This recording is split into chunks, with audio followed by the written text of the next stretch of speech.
se ha podido demostrar que la dornasa alfa mejora la función pulmonar, pero algo más trascendental, que hace que los pacientes, el BEF1 se les mantenga mucho más estable a lo largo del tiempo. Esto mismo se comprobó por otro estudio en el que evaluó cuál era la evolución de pacientes de cohortes de pacientes nacidos antes del 90 y después del 90, y encontraron cómo el inicio de dornasa alfa antes de los 9 años fue uno de los factores más importantes para producir una mejor estabilidad en el BEF1 a lo largo del tiempo después de haberse iniciado ella. Entonces, así, estos estudios son la evidencia cómo esta intervención terapéutica sí cambia y enlentece el daño en la función pulmonar.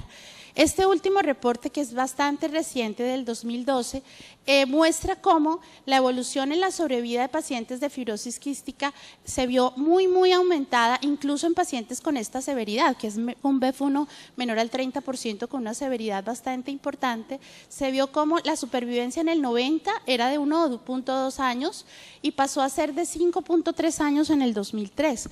Pero ¿qué factores fueron relacionados a ese aumento en la sobrevivencia?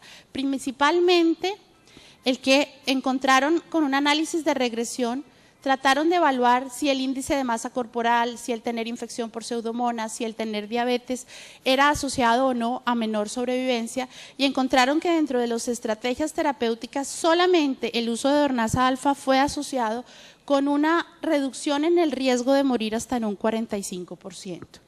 Entonces, definitivamente, las estrategias de depuración musociliar sí sirven para mejorar la expectativa de vida. Miremos la prevención de la colonización inicial por pseudomonas. Nosotros somos súper obsesivos en evitar la contaminación y la infección cruzada cuando hospitalizamos a estos niños, cuando los tenemos en la consulta, porque se pueden infectar ahí. Otra cosa súper importante es recordar que la pseudomona puede tener una colonización primaria en la cual no daña tanto el pulmón, pero cuando ya tiene una colonización crónica y hace esto, que es la formación del biofilm, donde ya la pseudomona es imposible que se pueda erradicar por los antibióticos, es muy difícil acceder a ella con los antibióticos, tiene una resistencia a los mecanismos de defensa del huésped y daña y causa estragos como los que vemos en esta tomografía. Entonces, ¿qué tenemos que hacer? Pues tenemos que hacer estrategias que nos hagan que esta colonización inicial la bloqueemos mediante antibiótico, que usualmente damos por 1 mes, y antibiótico inhalado por 3 meses, y con una buena terapia de erradicación temprana, que fue lo que le faltó a nuestra primera paciente, hace que el paciente no tenga colonización crónica.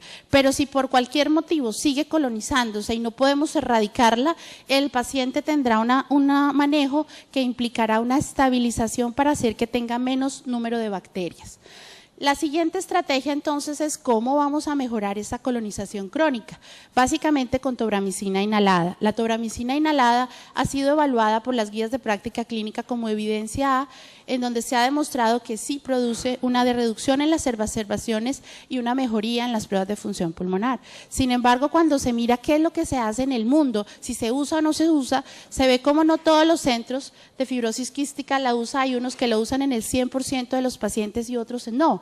Por eso son muy importantes las estrategias de difusión y de estandarización de guías de práctica clínica como la que hicimos en Colombia. ¿Cuál fue el efecto a largo término con el uso casi por 15 años de tobramicina?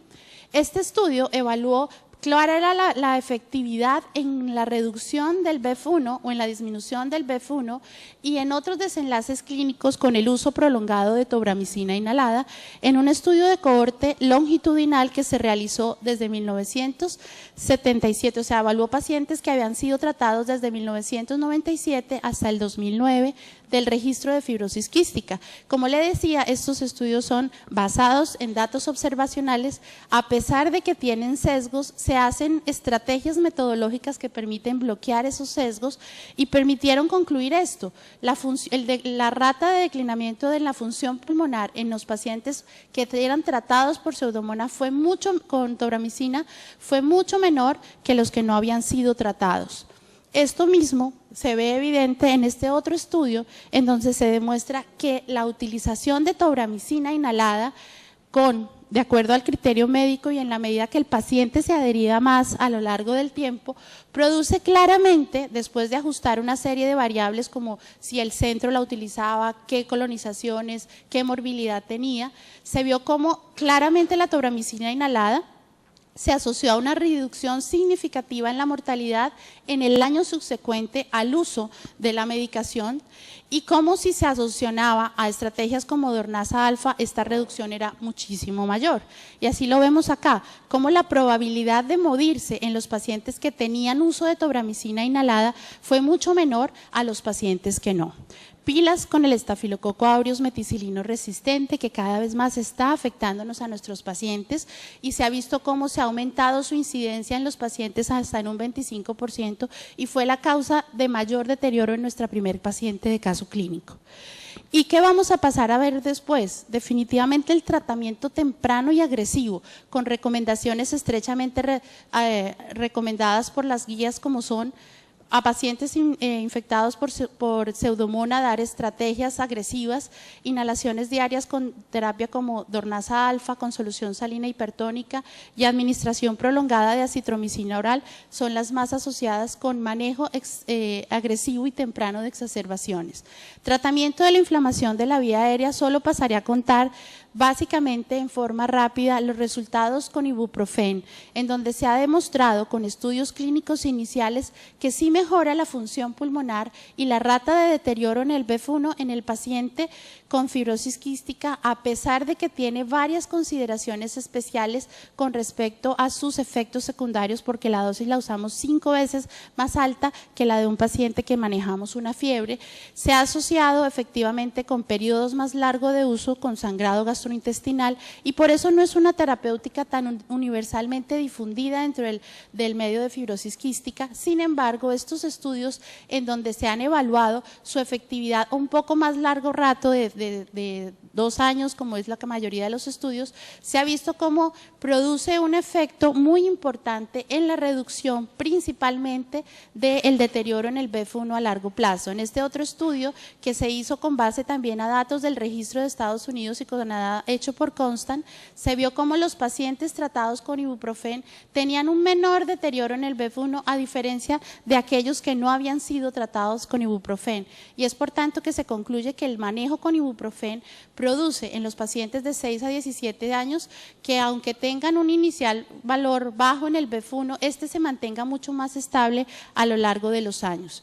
Y la posibilidad de todos modos que vio este estudio, que fue bastante interesante porque fue la vida real, qué pasaba con hacerlo en la vida real, no mostró que había una diferencia significativa en los efectos secundarios de sangrado gastrointestinal o de úlceras, por lo tanto sí podría ser una terapia utilizada buena. El macrólido definitivamente es una de las estrategias terapéuticas que se ha visto que podría servir para manejo de la inflamación de fibrosis quística y vemos como esta revisión sistemática de la colaboración Cochrane, que tiene estas características, mostró que los pacientes manejados con macrólidos tenían menos exacerbaciones, había una mejoría en la ganancia de peso, había un aumento significativo de todos modos en la resistencia al estafilococo aureus a los macrólidos, que era un aspecto a tener en cuenta y que debería revisarse, pero que de todos modos hay evaluación de su efectividad. En este otro segundo estudio también mostró lo mismo, mejoría en función pulmonar, menor hospitalizaciones y es bien tolerado. Este siguiente estudio más o menos muestra lo mismo, siempre utilizándolo 3 dosis por semana en forma oral. ¿Qué otra cosa es súper clave? Cuando tenemos un paciente recién diagnosticado, eso se los digo a los pediatras, seamos agresivos en de pronto empezar nosotros como pediatras, cosas que así no vaya el neumólogo rápido las podemos hacer. Tómele una placa de toras, hágale un TAC de toras y empiece una evaluación nutricional completa y una evaluación del compromiso que tenga su paciente. ¿Cómo se hace la evaluación del daño pulmonar? Con esas 2 estrategias paraclínicas.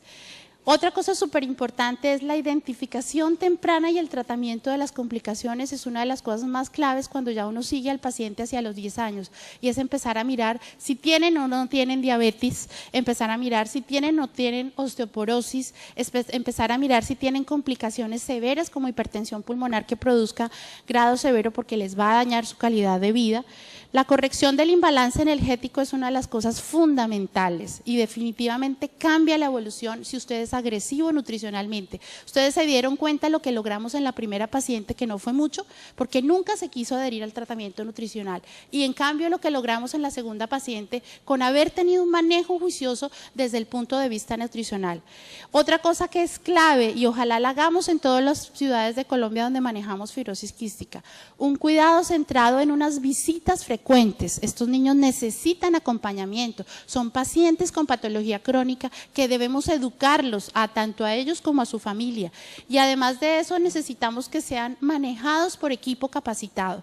Por eso yo era una de las defensoras de que en Colombia no podíamos tener centros de fibrosis quística porque teníamos EPS independientes. Pero ¿qué pasa? Lo que vemos después de las 10 años de EPS independientes, que el paciente es manejado en forma atomizada por el gastroenterólogo, el neumólogo, el psicólogo, la nutricionista, y la EPS dice yo lo estoy manejando muy bien, pero ¿quién se comunica? Ninguno se comunica, por lo tanto se hacen transgresiones horrendas en el tratamiento del paciente porque no estamos manejando por equipos capacitados. Y la otra cosa más importante que yo creo que nos ha llevado a que en la actualidad tengamos que reflexionar con los pacientes nuestros de fibrosis quística es que logramos que un paciente de Colombia tenga todas las alternativas terapéuticas descritas en el mundo y probadas en la evidencia, pero estamos viendo que no se están adhiriendo a ellas. Por lo tanto, eso nos lleva a reflexionar a nosotros como neumólogo en que tenemos que claramente definir unas estrategias de educación para nuestros pacientes que permitan mejorar la adherencia.